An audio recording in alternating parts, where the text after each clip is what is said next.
ಸಂವಿಧಾನ ಬದಲಾವಣೆ ಮಾಡಲು ಸಾಧ್ಯವಿಲ್ಲ. ಆದರೆ ಮೋದಿಯ ಈ ಸರ್ಕಾರ ಸಂವಿಧಾನದ ಆಶಯಗಳಿಗೆ ಧಕ್ಕೆ ತರುತ್ತಿದೆ.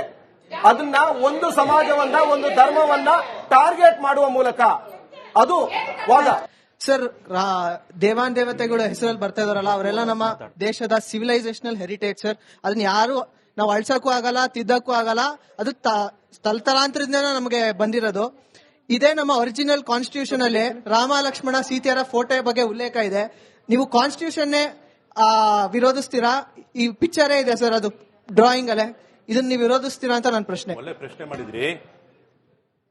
ರಾಮನ್ ಬಗ್ಗೆ ಕೂಡ ಪಿಕ್ಚರ್ ಇದೆ ಅಂತ ಹೇಳಿದ್ರಿ. ಅಕ್ಬರಿನ ಕೋರ್ಟ್ ಕೂಡ ಅದರಲ್ಲಿ ಪ್ರಿಂಟ್ ಆಗಿದೆ. ಅಕ್ಬರಿನ ಕೋರ್ಟ್ ಇದಕ್ಕೆ ಏನಕ್ಕೋಸ್ಕರ ಪ್ರಿಂಟ್ ಮಾಡಿದ್ರೆ ಒಂದು ಸಮಾನತೆಯನ್ನು ತೋರಿಸ್ಕೊಳ್ಳೋಕೋಸ್ಕರ ಒಂದು ವಿಷಯ.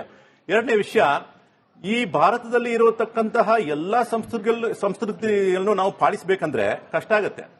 ಯಾಕಂದ್ರೆ ನೀವು ನಾರ್ತ್ ಇಂಡಿಯಾಗೆ ಹೋದ್ರೆ ಹಲವಾರು ಜನರು ಬಟೆನೆ ಹಾಕೊಳ್ದೆ ಅವರು ದೇವರನ್ನ ಆರಾಧನೆ ಮಾಡೋರಿದ್ದಾರೆ. ಆ ಸಂಸ್ಕೃತಿ ನೀವು ಪಾರ್ಲಿಮೆಂಟ್ ತರಕಾಗತ್ತಾ? ನಮ್ಮಲ್ಲಿ ಯಾರನ್ನ ದೇವಾನುದೇವತೆಗಳು ಅಂತ ಹೇಳಿ ಕರೆಯಲಾಗುತ್ತೆ? ಭಾರತದ ಇಲ್ಲಿನ ನಾಗರಿಕತೆಯ ಪುಣ್ಯ ಪುರುಷರು ಅವರು, ಅದರ ಪ್ರತಿಭೆ ಅವ್ರು ಉತ್ತರ ಕೊಡಬೇಕು ಸರ್. ಅದನ್ನ ಆಬ್ಜೆಕ್ಟ್ ಮಾಡ್ತಿದ್ದೀರಾ ನೀವು ಅನ್ನೋದು ಅವ್ರ ಪ್ರಶ್ನೆ ಆಗಿತ್ತು.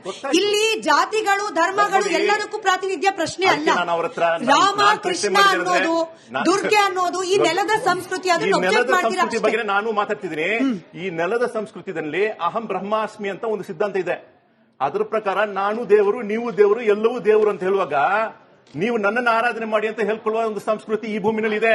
ಇವತ್ತು PM ಕೇರ್ ಬಗ್ಗೆ ಪ್ರಶ್ನೆ ಮಾಡ್ತಾರೆ ಅಂದ್ಬಿಟ್ಟು ಅದಕ್ಕೆ ಪ್ರಶ್ನೆ ಕೇಳಬೇಡ ಅಂತ ಹೇಳ್ಬಿಟ್ರು. ಯಾವ್ದೋ ವಿಚಾರದಾಗಿ ಇವತ್ತು ಒಂದೇ ಮಾತರಂ ಗೀತೆ ಬಗ್ಗೆ ಮಾತಾಡ್ತಿದ್ರೆ PM ಕೇರ್ ದುಡ್ಡು ಕೊಡ್ತಕ್ಕಂಥದ್ದು ಯಾರು? ಈ ದೇಶದ ಜನ ದುಡ್ಡು ಕೊಡುವಂತ.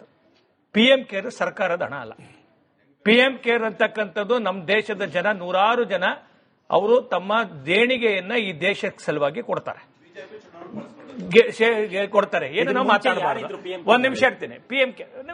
ಈ PM ಕೇರ್ ಅಂತಕ್ಕಂಥದ್ದು ಇವರು ರೈಟ್ ಟು ಇನ್ಫಾರ್ಮೇಶನ್ ಆಕ್ಟ್ ಅಲ್ಲಿ ಕೇಳಿದ್ದಾರೆ ಅಂತ ಪ್ರಶ್ನೆ ಅಂತ. ರೈಟ್ ಟು ಇನ್ಫಾರ್ಮೇಶನ್ ಆಕ್ಟ್ ಅಲ್ಲಿ ನಮ್ದು ದುಡ್ಡೇ ಅಲ್ವೇ ಇಲ್ಲ. ಅದು ನಮಗೂ ಅದಕ್ಕೂ ಸಂಬಂಧನೇ ಇಲ್ಲ.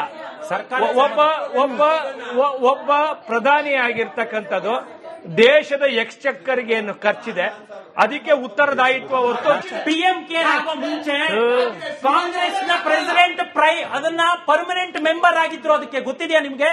ಕಾಂಗ್ರೆಸ್ ಪಕ್ಷದ ಪ್ರೆಸಿಡೆಂಟ್ ಅದರ ಪರ್ಮನೆಂಟ್ ಮೆಂಬರ್ ಆಗಿದ್ರು. ಆಸ್ ಅ ಪ್ರಾಕ್ಟಿಸಿಂಗ್ ಹಿಂದೂ ನಮ್ಮ ಶಾಸ್ತ್ರದಲ್ಲಿ ಕೂಡ ನಮ್ಮ ಹಿಂದೂ ದೇವರನ್ನ ಬಿಟ್ಟು ಬೇರೆ ಯಾವುದೇ ದೇವರನ್ನ ಆರಾಧನೆ ಮಾಡೋದಾಗ್ಲಿ ಅಥವಾ ಬೇರೆ ದೇವ್ರನ್ನ ನಾವು ಇದ್ ಮಾಡಂಗಿಲ್ಲ. ಬಟ್ ನಾವು ಸುಮಾರು ವರ್ಷಗಳಿಂದ ಎಲ್ಲಾ ತರದ ಪ್ರೇಯರ್ಸ್ ದಿನಕ್ಕೆ 3 times ನಾವೇ ಪೀಸ್ಫುಲ್ ಆಗಿ ನಾವು ಕೇಳಿಸ್ಕೋತೀವಿ. ನಾವೇನ್ ಅದಕ್ಕೆ ಆಕ್ಷೇಪಣೆ ಮಾಡಿಲ್ಲ. ಸೊ ಆ ತರದ ಕೋಆಪರೇಷನ್ ಯಾಕೆ ಇರಬಾರ್ದು? ಯಾಕೆ ಸಣ್ಣ ಪುಟ್ಟ ವಿಷಯಕ್ಕೆ ತುಂಬಾ ದೊಡ್ಡದಾಗಿ ಮಾಡಿ ಅದನ್ನ ಈ ತರ ಕಾಂಟ್ರವರ್ಸಿ ಮಾಡ್ಬೇಕು ಅನ್ನೋದು ನನ್ನ ಒಂದು ಅಭಿಪ್ರಾಯ. ಒಬ್ರು ಕೇಳ್ತಾ ಇರೋದು ಕ್ವಶನ್, ಇದೆಲ್ಲ ಜಾತಿ ಧರ್ಮ ಹಿಂದೂ ಮುಸ್ಲಿಂ ಅಂತ ಹೋರಾಡೋ ಬದ್ಲಿ ಈ ತರ ಇದು ಮಾಡೋ ಬದ್ಲಿ ದೇಶನ ಡೆವಲಪ್ ಮಾಡಕ್ಕೆ ಹೋರಾಡ್ರಿ. ಒಂದು ಫ್ರೆಜೈಲ್ ಫೈಲ್ ಇದ್ದಿದ್ದು ಇವತ್ತು 4ನೇ ಆರ್ಥಿಕ ಸ್ಥಿತಿಯಾಗಿ ಬಂದಿದೆ. ಎರಡನೇದು 20-25 ಮೇ 7ರಿಂದ 11ನೇ ತಾರೀಕು ದೇಶದ ಈ ಭಾರತೀಯ ಸೇನೆ 62ರಲ್ಲಿ ಏನಿತ್ತು ಈಗೇನಿದೆ ಅನ್ನುವ ವ್ಯತ್ಯಾಸವನ್ನ 23 ನಿಮಿಷದಲ್ಲಿ 9 ಭಯೋತ್ಪಾದಕರ ತಾಣವನ್ನ ನುಚ್ಚು ನುಮುವಾರು ಮಾಡೋದ್ರಲ್ಲಿ ತೋರಿಸಿದೆ. ಯಾವ ಅಸ್ತ್ರಗಳು ಉಪಯೋಗಿಸಿದ್ದು? ಬ್ರಹ್ಮೋಸ್, ಆಕಾಶ್, ನಾಗಾಸ್ತ್ರ, ಅಗ್ನಿ ಎಲ್ಲ ನಮ್ಮ ಭಾರತ ದೇಶದಲ್ಲೇ ತಯಾರಾದ ಅಸ್ತ್ರದಲ್ಲಿ ಹೊಡೆದು ಬಿಸಾಕಿದ್ದು.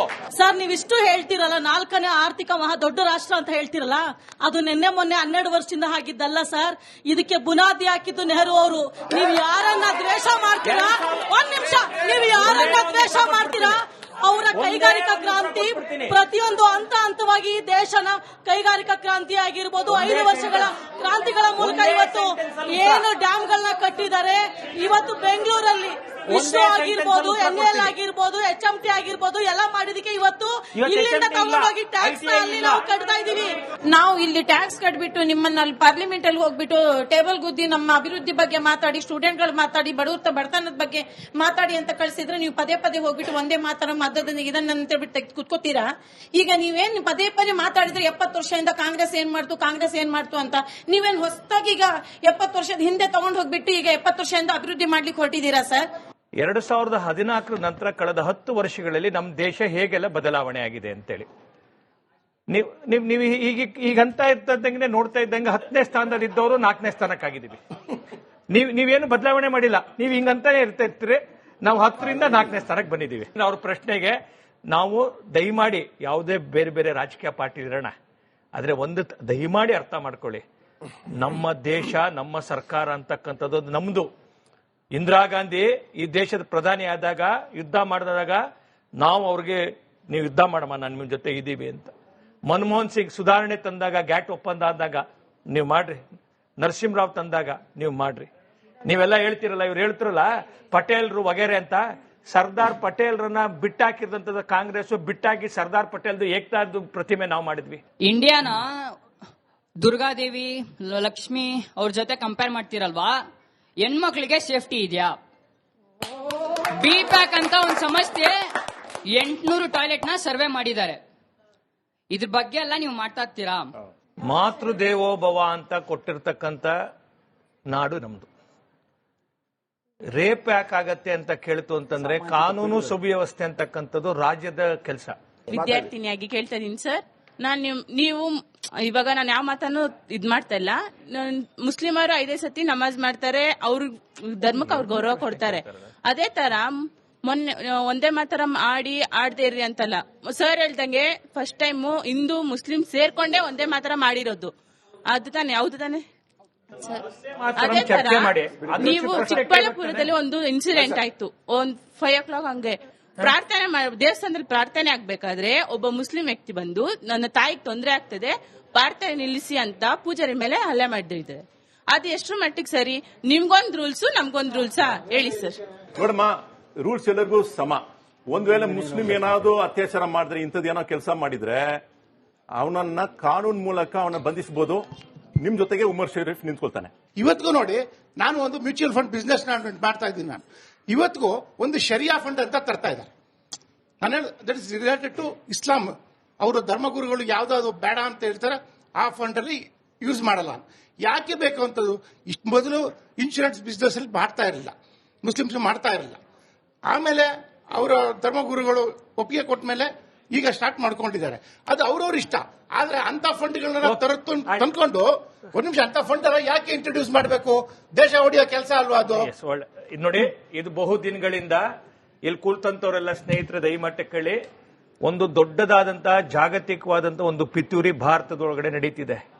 ಇದ್ರ ಲಾಭ ಉಮರ್ ಶರೀಫ್ಗಿಲ್ಲ, ಇವ್ರ ಲಾಭ ಯಾರಿಗೂ ಇಲ್ಲ.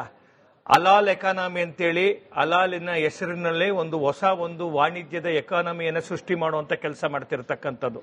ನಮ್ಮ ದೇಶದ ಆರ್ಥಿಕತೆಯನ್ನ ಕುಸಿತು ಮಾಡಬೇಕು ಅಂತಕ್ಕಂಥ ಒಂದು ದೊಡ್ಡದಾದಂತ ಅಂತಾರಾಷ್ಟ್ರೀಯ ಹುನ್ನಾರ ನಡೀತಾ ಇರುವಂತದ್ದು. ಆದ್ರಿಂದ ನಾವು ಎಲ್ಲರೂ